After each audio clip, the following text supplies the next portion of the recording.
Intelligent people make decisions based on opportunity costs. The right way to make decisions in practical life is simple. You find the best thing available, then measure everything against that because it's your opportunity cost. When you get married, you choose the best spouse you can find that will have you. The rest of life is the same damn way. But here's the problem. If you don't work hard at remaining rational, and you're constantly floating along caring terribly about what other people think, you're almost sure to be carried to folly by the folly of the crowd. Mimicking the herd invites regression to the mean. The whole secret of investment and life is finding places where it's safe and wise to non-diversify, where you can put your capital to its best use, not where everyone else tells you it should go. What if your biggest life decision at age 30 determines who becomes financially free first? 20 years ago, two brothers had the same amount of savings, $400,000. Michael used it as a down payment and started a 30-year mortgage. Jason said, "I'm not chaining myself to a bank, I will invest instead." Their families argued, their parents begged Jason to buy a house. But now, after 2 decades, the results are shocking. This is a real story about mortgages, social pressure, and the true path to financial security. Welcome to Harper Mumbling. Our story begins in early 2004 in a suburban area where two brothers, Michael age 32 and Jason age 30, found themselves in remarkably similar financial positions. Both had worked in technology during the dot-com boom, saved aggressively, and accumulated approximately $400,000 each. Both were unmarried at the time, but planning for future families. Both faced the same question that millions face. What do we do with this money? Michael, the older brother, felt intense social pressure to buy a house. His parents had bought their home in the 1970s and watched it appreciate substantially over decades. They viewed homeownership as the foundation of middle-class stability and wealth building. Every family gathering included questions about when Michael would finally buy a house and stop wasting money on rent. His peer group reinforced this message. Friends who had bought homes talked constantly about building equity and how their homes were their best investments. Jason felt the same pressure but responded differently. He had spent months researching real estate economics, reading books by economists who challenged the home ownership narrative, and running detailed calculations comparing the total cost of ownership versus renting and investing. What he discovered made him question everything society told him about real estate as an investment. He concluded that for his specific situation, renting and investing would likely produce better financial outcomes than buying with a mortgage. The brothers had a series of intense conversations about their different conclusions. Michael could not understand Jason's logic. "You're going to rent forever. You will never own anything. Your landlord can kick you out anytime. You will regret this when you are 50 and still do not have a house." Jason tried to explain his calculations, but Michael heard it as overthinking and rationalization of fear. In April 2004, Michael bought a house. Jason did not. Michael found a 3-bedroom house in a good school district listed at $1,200,000. Real estate agents told him the area was appreciating rapidly and he needed to buy now before prices increased further. He used his $400,000 as a down payment, financing $800,000 on a 30-year fixed mortgage at 6% interest. His monthly payment for principal and interest was approximately $4,800. When he added property taxes of $1,200 monthly, homeowners insurance of $300 monthly, HOA fees of $200 monthly, and average maintenance costs, his total monthly housing cost was approximately $7,200. Michael felt good about this purchase despite the high monthly cost. He was finally a homeowner. His parents were proud. Friends congratulated him. He felt he had achieved an important life milestone and was now building equity instead of throwing money away on rent. The first mortgage payment felt significant, like he was investing in his future rather than making someone else rich. The financial reality was complex. His $7,200 monthly housing cost represented a substantial portion of his technology salary of about $9,000 per month after taxes. After housing, he had $1,700 remaining for all other expenses, savings, and investment. His budget was tight but manageable. He told himself that as his salary increased over the years, the mortgage would feel less burdensome. And eventually, in 30 years, the house would be paid off and he would own it free and clear. What Michael did not fully calculate at the time was the opportunity cost of his $400,000 down payment and the difference between his $7,200 monthly housing cost and what he would have paid to rent. If he had rented a similar house, it would have cost approximately $3,500 per month. The difference of $3,700 per month, had he invested it, represented a massive opportunity cost over 30 years. Jason made a very different set of decisions in April 2004. He chose to rent a nice 2-bedroom apartment for $2,800 per month. This apartment was smaller and less prestigious than Michael's house, but it met his needs and cost 61% less per month than Michael's total housing expenses. Jason then took his $400,000 in savings and invested it in a diversified portfolio of index funds, 70% U.S. total stock market, 20% international total stock market, and 10% bonds. But Jason did not stop there. Every month, he calculated the difference between what Michael paid for housing and what he paid in rent. Michael paid $7,200, Jason paid $2,800, a difference of $4,400. Jason invested this $4,400 difference every single month into the same index fund portfolio. This was possible because his salary was similar to Michael's, about $9,000 monthly after taxes, but his housing cost was much lower, leaving him with $6,200 per month for other expenses, savings, and investment compared to Michael's $1,700. The social cost of Jason's decision was significant. When family members asked where he lived and he explained he was renting an apartment, they reacted with disappointment or concern. But you are 30 years old, you need to buy a house, you need to settle down. When he tried to explain his investment strategy, most people did not want to hear the math. They just knew that renting was throwing money away and buying was building equity. The cultural narrative was so strong that logical arguments could not penetrate it. Jason's girlfriend at the time, who later became his wife, initially had serious reservations about his decision. She had always envisioned living in a house, not an apartment. She worried about the instability of renting, the possibility of having to move if the landlord sold the property or raised rent substantially. Jason showed her his calculations and explained that the financial flexibility his approach provided would ultimately give them more security and options than a house with a massive mortgage. She trusted him but remained somewhat uncomfortable with being renters while their friends were homeowners. The period from 2004 to 2014 tested both brothers' choices in different ways. For Michael, the first 5 years seemed to validate his decision. Real estate prices in his area continued appreciating through 2005 and 2006. By 2007, his house was appraised at $1,500,000, a 25% increase from his 2004 purchase price. He felt wealthy on paper. His friends congratulated him on his smart investment. He refinanced to a lower interest rate and felt like a savvy homeowner. Then the 2008 financial crisis arrived and the real estate market collapsed. Michael's house, which had been worth $1,500,000 in 2007, dropped in value to $900,000 by 2009. He was now underwater on his mortgage, owing more than the house was worth. This was psychologically devastating, but not financially catastrophic because he had no intention of selling. He continued making his monthly payments and told himself real estate always recovers over long periods. The maintenance costs during this first decade were substantial and unpredictable. A new roof in year 3 cost $28,000. HVAC replacement in year 7 cost $14,000. Various repairs and updates totaled another $30,000. These expenses came from savings or credit cards, disrupting any attempt to build investment accounts. By 2014, Michael had paid approximately $864,000 in total housing costs over 10 years: mortgage payments, taxes, insurance, HOA fees, and maintenance. His house was worth approximately $1,100,000, having recovered from the crash but not yet surpassed his 2004 purchase price adjusted for inflation. Jason's decade looked very different. His $400,000 initial investment, combined with $53,000 per year of additional contributions, $4,400 monthly, grew substantially despite the 2008 market crash. By 2014, Jason had contributed approximately $930,000 total over 10 years. His investment account, benefiting from the market recovery after 2008 and continued buying during the crash, had grown to approximately $1,300,000. He had gained $370,000 in investment returns even after living through the worst financial crisis since the Great Depression. The 2008 crash tested Jason's resolve. His investment account dropped approximately 40% from peak in late 2007 to trough in early 2009. He watched about $250,000 evaporate temporarily, but he never sold. More importantly, he never stopped his monthly contributions. He kept investing $4,400 every month through the entire crash, buying shares at prices that would never be available again. When the market recovered, those shares appreciated dramatically. The period from 2014 to 2024 accelerated the divergence between the brothers' financial positions. Michael continued his mortgage payments faithfully.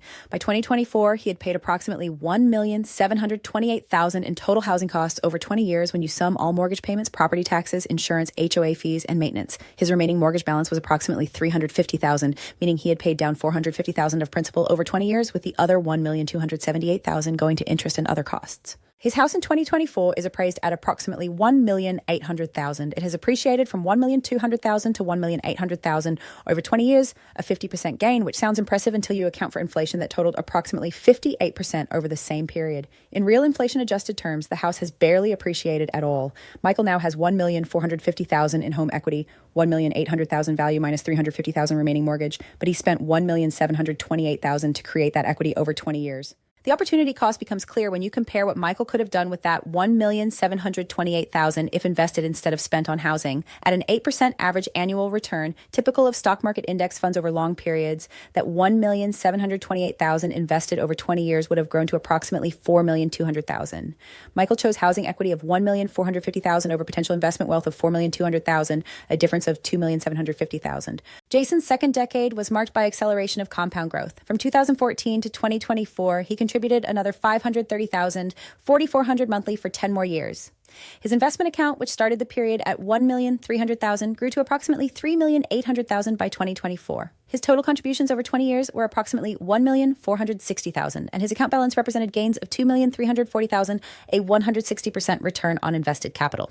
Jason's rent increased over 20 years from $2,800 to approximately $4,500 per month following inflation. He moved twice during this period by choice, upgrading to larger apartments as his family grew, always maintaining flexibility that homeownership would not have provided. His total rent paid over 20 years was approximately $960,000, substantially less than Michael's $1,728,000 in total housing costs, and the difference was invested monthly. Beyond the pure financial numbers, Jason's approach provided flexibility that significantly impacted his life trajectory in ways Michael's mortgage commitment did not allow. In 2012, Jason received a job offer in another city that would have increased his compensation by 40%. Because he was renting, he could accept the opportunity with a simple 30-day notice to his landlord. He moved, took the higher-paying job, and accelerated his wealth accumulation. Michael received a similar offer around the same time, but could not accept it because selling his house in 2012 would have meant realizing a loss from the 2008 crash and paying substantial transaction costs. He was locked in place by his real estate commitment. In 2018, Jason started a side business that required some upfront capital investment. He had accumulated wealth in liquid investments that he could access if needed, though he ultimately funded the business from cash flow rather than liquidating investments. The business became successful, adding additional income streams. Michael wanted to start a similar venture but lacked the liquid capital because his wealth was locked in home equity. Accessing that equity would have required a home equity loan with interest payments, making the venture less attractive. When the COVID pandemic arrived in 2020, Jason's financial flexibility became even more valuable. His company shifted to remote work permanently, and he realized he no longer needed to live in an expensive area. He moved to a lower cost of living city, reducing his rent from $4,200 to $2,800 for a nicer, larger space. This move increased his monthly investment capacity by $1,400. Michael was stuck with his mortgage and property taxes in his original location, unable to take advantage of remote work flexibility without the massive transaction costs of selling a house. The psychological difference was equally significant. Jason never experienced the stress of being house poor, where the mortgage payment constrains all other financial decisions. He never worried about a major appliance breaking and needing to come up with thousands for emergency repairs. He never felt trapped in a job he disliked because he needed the income to make mortgage payments. The liquidity and flexibility of his approach provided a quality of life advantage that pure net worth calculations cannot capture. In 2024, 20 years after their divergent decisions, Michael and Jason met to honestly discuss the outcomes. Michael owns a house worth $1,800,000 with $350,000 still owed, giving him $1,450,000 in home equity.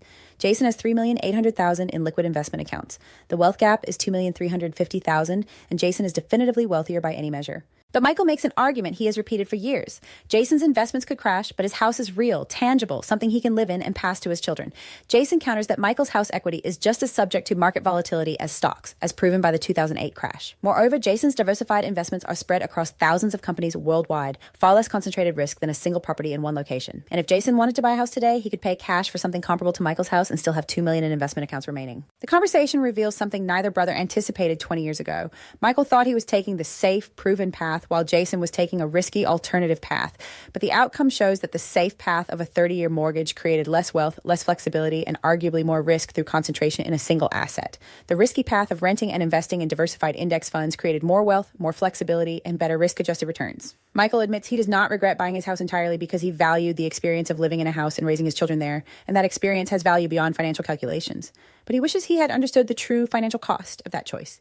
If he had known that buying the house would result in $2 million less wealth than renting and investing, he might have chosen differently or at least bought a less expensive house with a smaller mortgage. Jason admits that his path required more discipline and emotional fortitude than he anticipated. Renting while peers bought homes meant enduring 20 years of social judgment and questions about why he had not grown up and bought a house. Staying invested through market crashes required conviction that most people lack. The psychological cost of being different was real, even if the financial outcome vindicated his choice. This story is not intended to prove that renting is universally superior to buying. Real estate outcomes depend on specific locations, timing, personal circumstances, and countless variables that make blanket statements impossible. In some markets, at some times, buying can be financially superior to renting and investing. The point is not which choice is always right, but that the cultural assumption that buying is always right is demonstrably false. The universal lesson is about understanding total cost of ownership versus rental cost and honestly calculating opportunity costs. When most people compare renting to buying, they compare monthly rent to monthly mortgage payment and conclude that since both costs are similar or the mortgage is only moderately higher, they might as well buy and build equity. This comparison ignores property taxes, insurance, HOA fees, and especially maintenance and repairs, which can add 50% or more to the mortgage payment over long periods. More critically, the comparison ignores the opportunity cost of the down payment. If you take $400,000 and use it for a down payment, that $400,000 cannot simultaneously be invested in the stock market earning compound returns. Over 20 or 30 years, this opportunity cost becomes enormous. Michael's $400,000 down payment, if invested at 8% for 20 years instead of used for real estate, would be worth approximately $1,860,000. He traded that potential for partial ownership of a house. The second universal lesson is about liquidity and flexibility. Home equity is not liquid. You cannot spend it without selling the house or borrowing against against it with interest. Investment accounts are fully liquid, accessible within days if needed for opportunities or emergencies. This liquidity provides options that home equity does not provide, and options have value that balance sheets do not capture. Jason's ability to move for better jobs, start businesses, and relocate for quality of life all stemmed from choosing liquid investments over illiquid real estate. The third lesson is about concentration risk. When you buy a house with a mortgage, you are making a massive leverage bet on a single property in a single location. If that property declines in value, your entire net worth can be wiped out, as millions discovered in 2008. If the neighborhood declines, your wealth declines. If the local economy suffers, your wealth suffers. Diversified index funds spread risk across thousands of companies in dozens of industries across the entire world. This diversification makes catastrophic loss far less likely. The final lesson is that social pressure is a terrible guide for financial decisions. The cultural narrative that homeownership is the foundation of wealth building and financial security is not based on careful analysis.